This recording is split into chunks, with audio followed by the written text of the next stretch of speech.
What? Shut up. I don't believe you did it. I know who you are. And I promise you, this will not be your life. John Brennan is a respected university professor and a devoted family man.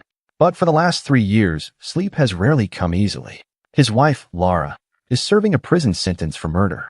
According to the police, she argued with her boss, then killed her in the parking lot after work. The evidence appears overwhelming, her fingerprints on the weapon and the victim's blood on her coat. But John refuses to believe it. He keeps coming back to one simple question. If Laura had really committed murder, how could she have calmly attended a family dinner later that same evening? Her co-worker sees her leaving the scene. The victim's blood is on her clothes. Her fingerprints are on the murder weapon. And then we went out to dinner. How do you do that if you just killed somebody? That would make her a psychopath. The evidence points one way. His heart points another. To keep Lara's spirits up, John regularly brings their young son, Luke, to visit her in jail. Lara always lights up when she sees them.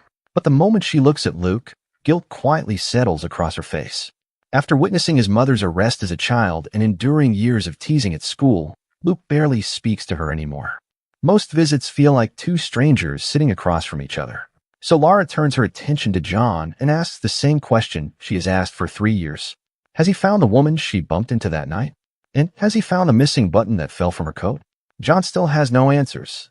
Instead, he changes the subject and tells her that their lawyer is working on another appeal. Neither of them truly believes it will be easy. Just as he promised Lara, John spent his days taking Luke to playgrounds and trying to give him a normal childhood.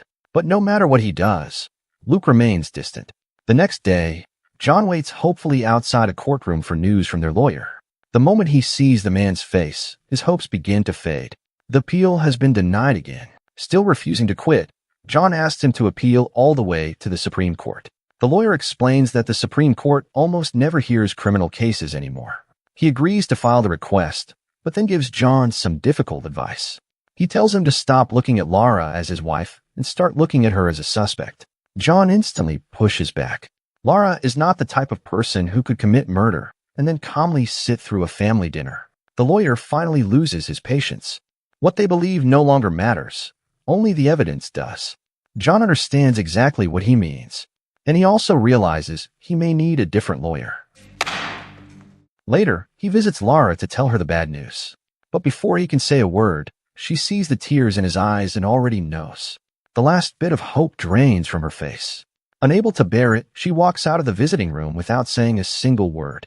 John stands there alone, feeling more helpless than ever.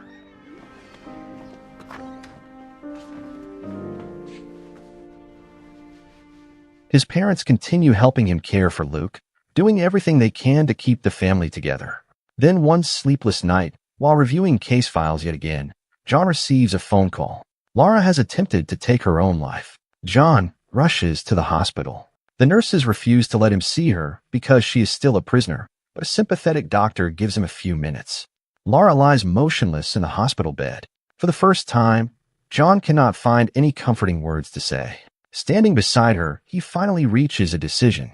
If the system cannot bring Lara home, then he will, no matter what it takes. Since that night, John begins researching prison escapes and eventually finds a book written by Damon Pennington. Damon is famous for escaping prison multiple times, and the police only managed to catch him when he decided to turn himself in. Determined to learn everything he can, John arranges a meeting with him. Damon explains that every successful escape comes down to 3 things. First, understanding the prison itself. John needs to learn the layout, study the routines, and wait for the moment when something in the system goes wrong. Second, figuring out where to run and how to disappear afterward. Damon explains that big cities like Pittsburgh are designed to make escaping criminals easier to track. Public transportation is a trap. If John ever gets Lara out, they will need to move from state to state and eventually leave the country. For a long-term hiding place, Damon recommends somewhere in the Middle East, where American tourists rarely go. And third, the most important thing of all, money. After finishing his lesson, Damon casually takes a few bills from John's wallet before walking away. From that day on, John's jail visits change completely. Instead of simply encouraging Lara, he begins studying the jail itself. He quietly memorizes camera locations, guard routines, and security checkpoints. He notices which maintenance workers enter the facility in which delivery crews come and go without attracting attention. Every detail matters now. To raise money, John puts his house up for sale without hesitation. The next challenge is obtaining fake passports. For a university professor with no connection to the criminal world, that turns out to be far more difficult than he expected.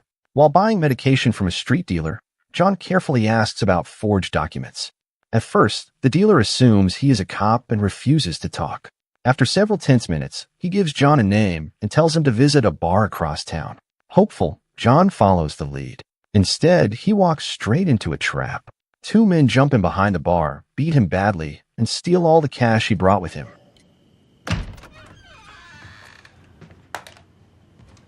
The next morning, his mom treats the bruises on his face. Looking at her son, she asks how long he plans to keep fighting for someone the whole world believes is guilty. The question hits harder than the punches, and John tells Luke to pack his things. Luke glances at the bruises and asks if his father fought back. John admits he didn't. Luke simply shrugs and tells him that's okay. For a moment, John feels a small sense of relief. No matter how difficult everything becomes, the bond between father and son is still holding together. With no other options left, John continues searching through the city's underworld for someone capable of creating fake identities. Then one night, a long-haired stranger suddenly appears at his front door. Startled, John grabs a baseball bat before demanding to know who he is. The man turns out to be deaf. Calmly reading John's lips, he explains that he can provide forged documents for $3,700. John hesitates. After being scammed once already, trusting another stranger feels risky. But he no longer has the luxury of being careful. He hands over $1,000 as an advance payment and firmly tells the man never to show up at his house again. The forger nods and arranges a different meeting place for the future. Before leaving, he gives John one warning. If he is late next time, walk away. No questions. No waiting. A few days later, John waits beneath a bridge at the location the forger arranged. As the minutes pass, the man's warning keeps echoing in his head. 30 minutes late. The longer he waits, the more uneasy he becomes. Then a car slowly drives past. The driver stares directly at him, and John immediately assumes the worst. Just as the car disappears around a corner, the deaf forger finally arrives. Frustrated, he signs angrily and explains that the man in the car was a police officer. If John had followed instructions and left on time, neither of them would have been at risk. Still, the deal goes through. The man hands over a set of forged documents before quickly driving away. Now John can move on to the next phase of his plan, breaking Lara out. Using videos he finds online, John teaches himself how to make a bump key. He spends hours practicing at home until he can open locks with surprising ease, at least in theory. Later, during a visit to the jail, John passes through security and deliberately places his tray near a guard after clearing the metal detector. The irritated guard scolds him for passing the tray himself, and that brief moment is all John needs to retrieve his bump key from the tray. Once inside, he positions himself near the back of the visiting area and quietly tests his homemade key on a locked door. Nothing happens. He tries again, but suddenly the key snaps, leaving the broken piece stuck inside the lock. A few minutes later, guards discover the damaged lock and immediately seal off the visiting area. Every visitor is questioned one by one as tension fills the room. Fortunately, most of the visitors are already annoyed and impatient, making it difficult for the guards to identify any suspect. Eventually, the chief guard reaches John. Instead of accusing him, he simply asks what would happen to his son if both parents ended up in prison. Then he lets him go. The moment John steps outside, he vomits. Not far away, Detective Quinn, the investigator who handled Lara's case, notices John's strange behavior and watches him carefully. Later, Quinn and his partner do some checking of their own. They discover that John is selling his house. The information feels unusual, but neither detective imagines that a respected university professor could be planning a prison break. One afternoon at a playground, Luke suddenly asks his father for a cookie. Then he walks over and shares it with a little girl nearby. For the first time in a long while, John smiles. The girl's mother introduces herself as Nicole, a single parent who has noticed John and Luke around the playground for months. As they talk, Nicole casually asks about John's wife and even invites the whole family to her daughter's birthday party. John politely declines, but when Nicole continues asking questions and assumes he is divorced, he finally tells her the truth. Lara is in prison. The conversation becomes awkward almost instantly. Before Nicole can respond, John ends the conversation and leaves. Back in his routine, John continues watching the prison from a distance. Eventually, he notices something interesting. A medical laboratory then regularly enters and leaves the facility. Since Lara is diabetic, the prison frequently sends medical samples for testing. Day after day, John studies the route. The driver stops at a lab for roughly a minute and a half each trip. The next day, John follows the van.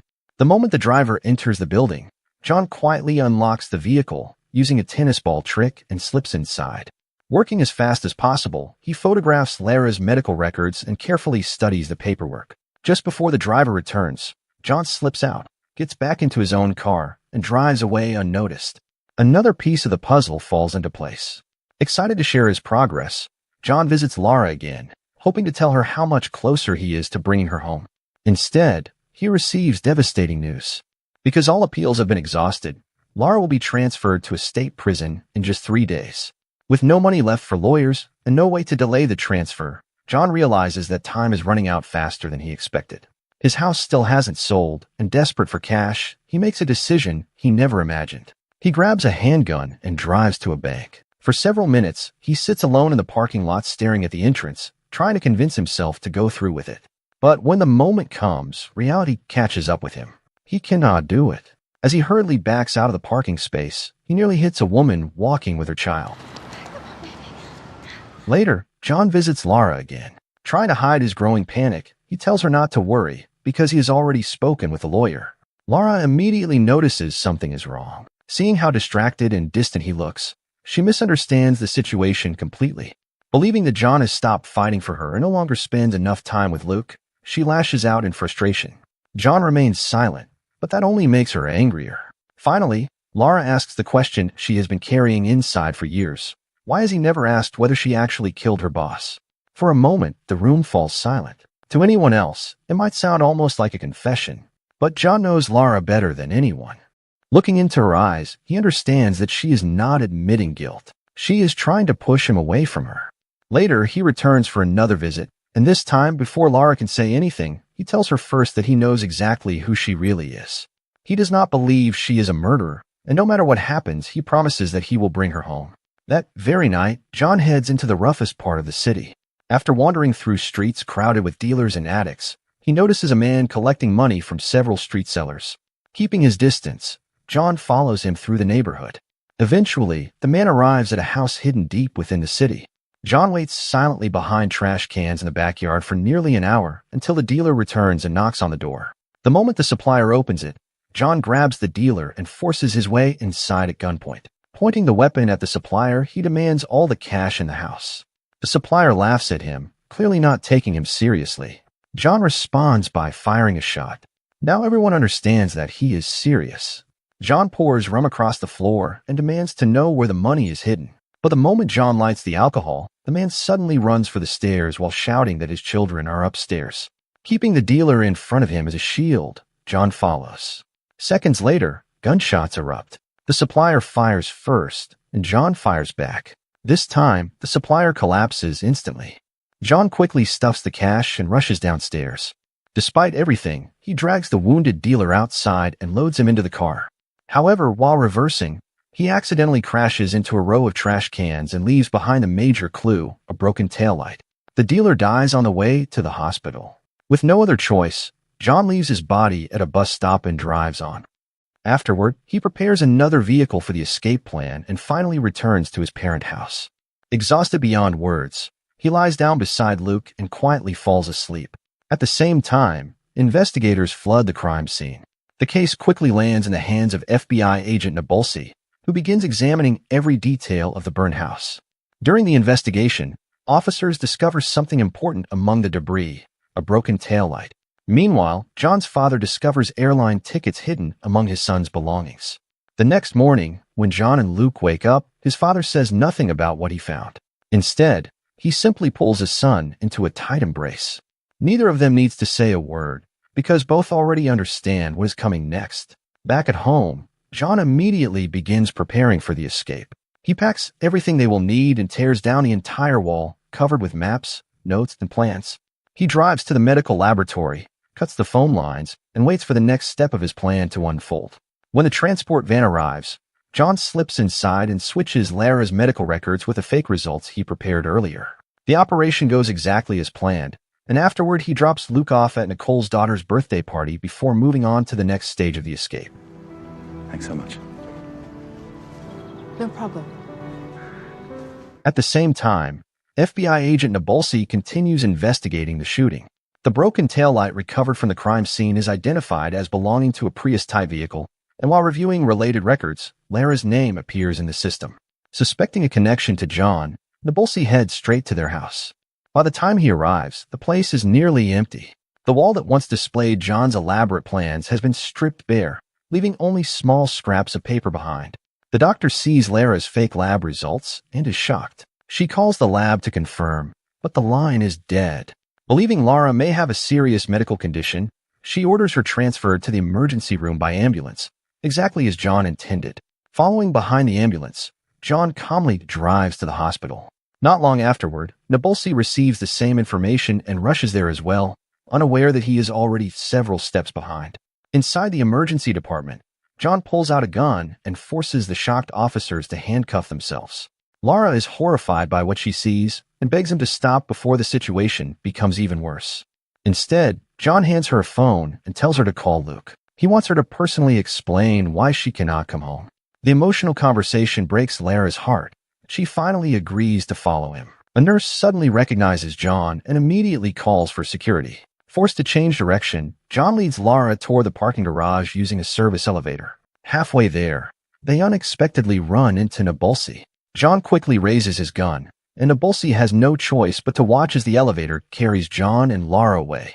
A short time later, they remove their medical disguises and return to the main lobby. While officers flood the parking garage searching for them, John and Lara calmly walk out through the hospital's front entrance. Outside, thousands of Pittsburgh Penguins fans fill the streets. Using the crowd as cover, they disappear among the sea of people and board a subway train. Unfortunately, Nabulsi spots them at the last moment and immediately orders the subway stop before beginning a desperate chase. John, however, has anticipated this possibility. Before the train can be locked down, he pulls the emergency stop and exits through a different route. Waiting nearby is a getaway car he positioned the day before. The moment they get inside, he starts a timer set for 35 minutes, the exact amount of time Damon once told him they would need to escape the state. Behind them, Nabulsi loses the trail and orders his team to locate Luke. Meanwhile, John is already heading to pick up his son. John has prepared everything, the route, the disguises, the documents, and even makeup for her appearance, without revealing any of it to her beforehand. Then the plan suddenly begins to fall apart. John learns that Luke's birthday party is not being held at Nicole's house as he expected. Instead, it is taking place at the zoo. The timer continues counting down, and every minute becomes more valuable. With only a few minutes left before their escape window closes, John faces an impossible decision. He can drive to the zoo and risk losing their chance to escape, or he can head for the highway and leave without Luke. For a moment, he chooses the highway and tells Lara that they will find Luke later. Lara refuses to abandon their son under any circumstances and suddenly tries to throw herself out of the moving car. John grabs her just in time, causing the vehicle to spin wildly across the highway. Miraculously, neither of them is seriously hurt. The silence that follows says everything. John apologizes to Lara and immediately turns the car around. No matter the risk, they are going back for Luke. Later, John arrives at the zoo, thanks Nicole for looking after his son, and finally reunites his family. Driving away from the zoo, John pulls over near a toll booth and quickly starts rethinking his plan. Turning on the radio, he learns that news of their escape is already spreading everywhere. After a minute of thinking, he makes another risky decision and heads straight for a train station where police checkpoints are already being set up. Meanwhile, FBI agents piece together the torn scraps of John's plans and slowly begin connecting the clues. At the station, John notices an elderly couple stranded because their train route has been canceled. He offers them a ride, and soon the car has more passengers. With an ordinary family-like appearance, they pass through checkpoints without attracting suspicion.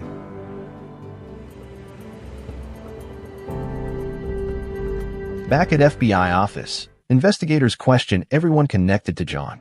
His relatives know nothing about the escape. His father knows more than he admits, but he stays firm and refuses to help the authorities.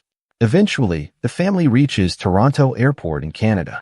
This time Lara takes the lead, confidently presenting their passports. Fortunately, their photos have not yet reached every security checkpoint, and they are allowed through. At the same moment, FBI agents finally identify Haiti from one of the photographs found among John's papers and rush to alert airport authorities. But it turns out to be a clue intentionally left by John. While investigators chase the wrong trail, the Brennan family calmly boards their flight and leaves North America behind. Flight time to Caracas, Venezuela this evening is 5 hours and 32 minutes. At last, after everything they have endured, the family is together again. Luke finally kisses his mother on the forehead, the affection she has missed for so many years. For John, every sacrifice, every risk, and every sleepless night finally feels worth it. Back in Pittsburgh, Detective Quinn returns to the parking lot where Lara's boss was killed. Looking at the scene once more, he begins reconsidering the case from Lara's perspective.